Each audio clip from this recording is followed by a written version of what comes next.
Mesdames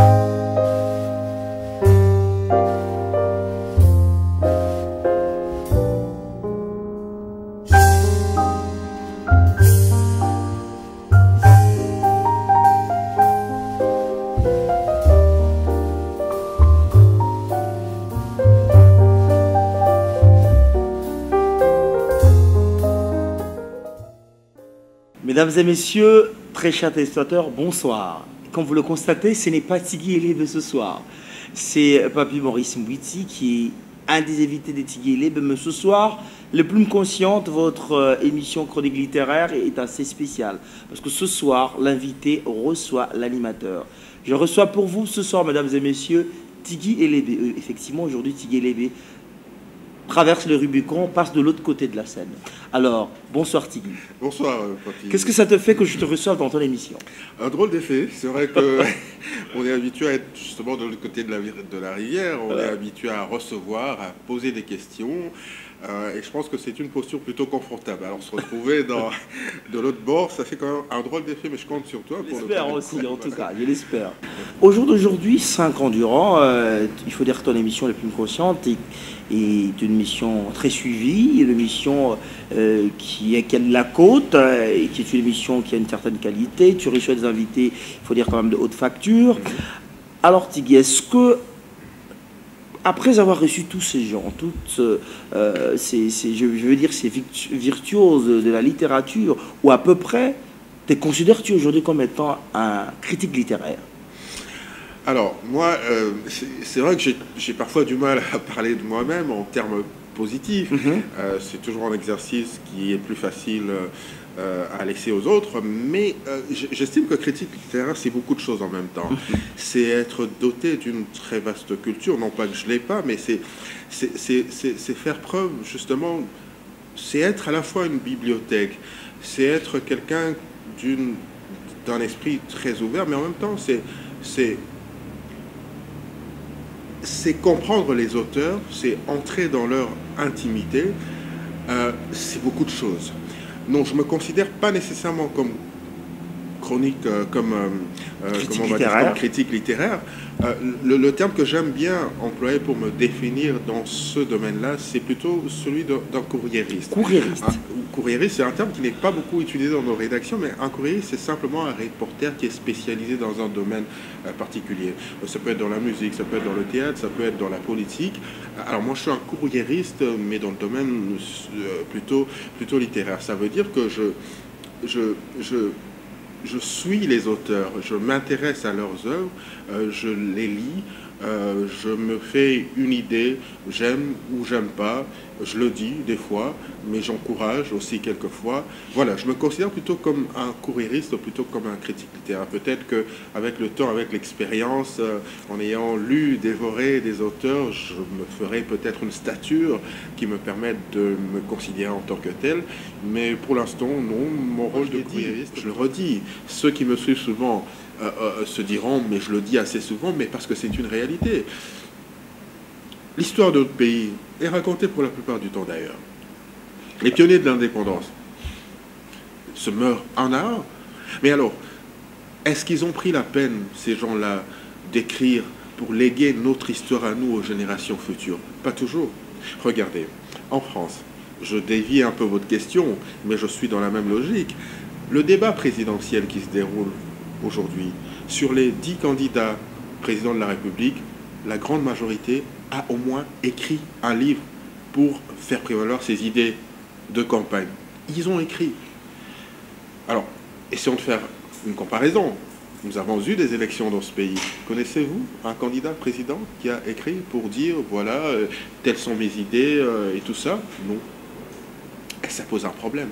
Tout à fait. Alors, de là, on va atterrir justement sur le livre, Tigui, parce que je reçois Alors, la question, c'était de parler de ce texte, la Mamma Mia. Parlons de Mamma Mia rapidement, mais aussi de parler sur le livre, parce que en vous entendant parler, vous dites que les mots doivent se reproduire. Moi, je vais justement là. Est-ce que les livres peuvent se reproduire? Est-ce que les livres sont-ils comme tu le dis, pensez-vous que les livres se reproduisent? Ah oui, moi, je pense que les les livres se reproduisent. Hein. Alors maintenant, je les ai jamais surpris dans leur moment de reproduction, mais je pense qu'ils se reproduisent simplement parce qu'à des moments, enfin, je veux dire, si vous avez une petite bibliothèque chez vous, il vous est certainement arrivé de tomber sur un livre dont autant le titre que le contenu ne vous paraissent tout à fait nouveaux, Ouais. ne vous disent rien, au point que vous vous demandez, mais il débarque d'où ce livre, ou à quel moment il a atterri dans cette bibliothèque. Voilà. Et donc c'est comme ça un mystère qui me fonde à croire que les livres se reproduisent. Par ailleurs, je vous ai dit tout à l'heure que j'ai l'impression que quelquefois les mots se sentent mal dans certains bouquins, dans certains fait. esprits, dans certains écrits, simplement parce qu'ils n'ont pas été assez bien agencés. Et donc, à partir de ce moment, ben, les mots arrivent à s'évader. Ils s'évadent un à un pour finalement se rencontrer dans une sorte de confrérie et puis finalement pour créer un autre ouvrage. Mais ça, on le voit pas physiquement. Bon, mais à force de côtoyer les mots, justement, on arrive à déceler ces choses-là. Et donc, ça arrive au livre de ce Mais à vous entendre parler, c'est comme si les mots étaient comme vous et moi, à des moments donnés, avoir des humeurs. Ah oui, oui, les livres et les mots ont des humeurs, tout à fait, tout à fait, je vais vous dire. Regardez, vous arrivez devant une bibliothèque, le livre a une mine. Vous rendez compte que ce livre-là, il n'est pas heureux, a un aperçu assez aigri, au point que quelquefois, lorsque les livres sont de mauvaise humeur, il arrive à ce qu'ils vous jouent des tours. Par exemple, vous êtes devant un rayon de bibliothèque, chez vous à la maison, vous êtes persuadé d'avoir rangé ce livre à tel endroit, vous le cherchez, vous ne le retrouvez pas. C'est des jours comme ça où les livres sont de mauvaise humeur. Vous le prenez, il vous Là, glisse. on sent déjà qu'on est dans une certaine poésie. Bah oui, vous le prenez, il vous glisse dans les mains, vous avez l'impression que c'est vous qui avez été maladroit, mais non, il est de mauvaise humeur ce jour-là. Il n'a pas envie que vous le retourniez, que vous retourniez ces pages. Ça arrive au livre d'être de mauvaise humeur. Vous avez un livre que vous avez déjà vu, vous avez marqué à des endroits bien précis, vous le recherchez, vous ne le trouvez pas du coup, il vous joue des tours. Et puis c'est après que vous le retrouvez. Mais il arrive au livre aussi d'être de bonne humeur. Ah, quand les livres sont de bonne humeur, vous êtes vous êtes presque aux anges, parce qu'à ce moment-là, il suffit de jeter un coup d'œil, vous retrouvez le livre que vous recherchez, et des fois, en ouvrant une certaine page, vous tombez sur un passage que vous recherchiez, un passage qui vous émeut, un passage qui vous met de bonne humeur. Et à ce moment-là, vous comprenez que le livre, ce jour-là, il est de très bonne humeur. Vous n'avez qu'à le regarder, vous avez l'impression qu'il est pétillant, qu'il est de... Là là. Et c'est vrai, les livres ont des humeurs autant Tout à fait, on sent l'amour de la littérature, l'amour des écrits, l'amour des belles lettres. Mais de plus en plus, Tigui, lorsqu'on vous entend parler, vous parlez de l'exception culturelle.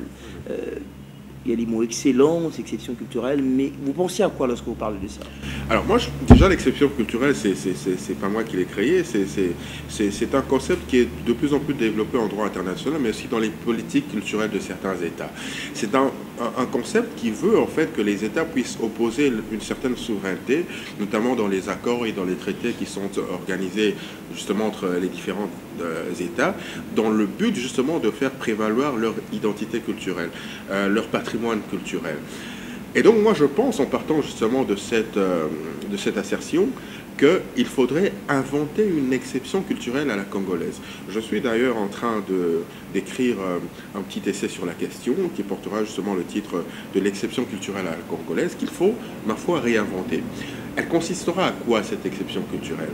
Elle consiste justement à faire en sorte que dans nos rapports, déjà avec nous-mêmes au sein de notre société, mais aussi avec l'extérieur, c'est-à-dire qu'avec les autres États, nous puissions mettre sur place certaines politiques qui visent justement à donner une certaine place prépondérante à nos valeurs culturelles à nous. Et quand je parle de la culture ici, je ne parle pas essentiellement de la littérature.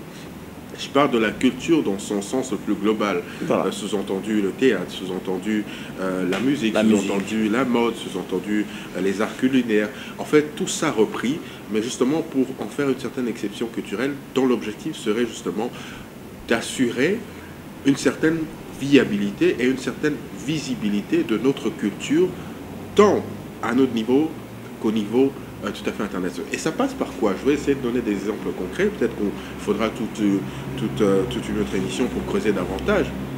Ce serait par exemple en développant par exemple des quotas. Nous avons plusieurs espaces, plusieurs chaînes de télévision ici, je l'ai dit tout à l'heure. Il n'y a pas beaucoup de chaînes qui réservent des espaces pour des programmes de ce genre. Il faudrait par exemple que l'État, au nom de l'exception culturelle, puisse imposer aux chaînes de télévision un certain quota, en disant par exemple, il faut en termes de... Et c'est là, c'est à ce niveau-là, c'est à deux niveaux, en parlant par exemple de la diffusion, mais aussi de la programmation de certains programmes télévisés. Voilà. Je suis en train de me répéter, mais on va comprendre. Il faudrait par exemple qu'on dise à des chaînes de télévision que À réserver par exemple, un certains quota, rubriques. 60% par exemple des productions audiovisuelles à des programmes qui en fait visent à valoriser notre culture.